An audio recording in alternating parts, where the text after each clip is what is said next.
যে পুরুষ ঝগড়া হলে মুখে অশ্লীল ভাষা ব্যবহার করে সেই পুরুষ কখনোই তার নারীকে ভালোবাসতে পারে না। তারপর ঝগড়া শেষে বলে, সেটা রাগের মাথায় বলেছি।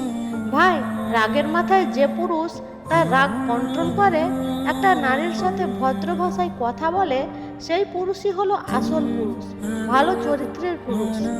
সত্যি কথা হলো, রাগের সময়ে একটা পুরুষের আসল পরিচয় পাওয়া যায়।